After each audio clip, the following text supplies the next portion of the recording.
Alam nyo ba na hindi nyo kailangan mag-monorail para lang makapasok sa Sentosa?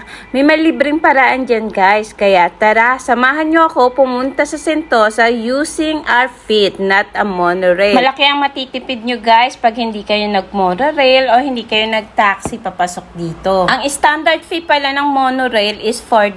Kung 10 kayo guys, $40 na yun. Kaya kung gusto nyo makatipid, watch nyo yung video na to. From Harbourfront MRT, turn left, going to Vivo City. Nasa Vivo City na kayo. Nasa level 3 yung ticketing office o bilihan ng monorail ticket o di kaya you can use your Eastlink card. And for those people na gustong makatipid, from Vivo City, level 1, hanapin natin itong Tapas Club. From there, labas lang kayo at makikita nyo na itong Sentosa Boardwalk. Hindi kayo maliligaw dyan guys kasi may nakalagay talaga siyang Sentosa Boardwalk. Nga pala guys, kung ayaw nyo mainitan at konti lang yung gusto nyo lock,